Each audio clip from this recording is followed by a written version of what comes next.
Hi guys, welcome to our channel కొత్త అనుభవాలు. ఈరోజు టేస్టీ అండ్ హోటల్ స్టైల్ కొబ్బరి చట్నీ ఎలా చేయాలో నేను మీకు చూపిస్తా. ముందుగా ఒక కడాయిలో ఆయిల్ వేసి లైట్గా జీరా వేసుకోవాలి.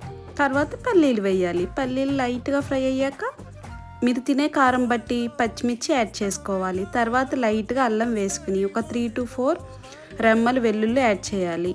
అండ్ లైట్గా చింతపండుని యాడ్ చేయాలి. కొంచెం ఫ్రై అయ్యాక లాస్ట్లో పుట్నాలు యాడ్ చేయాలి. అవి ఎక్కువగా ఫ్రై చేయకూడదు, లైట్గా ఒక 30 seconds అలా ఫ్రై చేసి తర్వాత గ్యాస్ ఆపేసి అవి చల్లారాక మిక్సీలో వేసి తగినంత సాల్ట్ యాడ్ చేసి మిక్సీ పట్టాక కొబ్బరిని చిన్న చిన్న ముక్కలుగా కట్ చేసి అవి కూడా గ్రైండ్ చేయాలి. వాటర్ వేసుకుంటూ గ్రైండ్ చేయాలి. అంతే. తర్వాత పోపు వేయాలి. ఇష్టం లేని వాళ్ళు స్కిప్ చేసుకోవచ్చు. ఎంతో టేస్టీ అండ్ డెలిషియస్ కొబ్బరి చట్నీ రెడీ. రెసిపీ నచ్చితే లైక్ చేసి సబ్స్క్రైబ్ చేయండి. మరిన్ని కొత్త అనుభవాల కోసం follow my channel. Bye bye.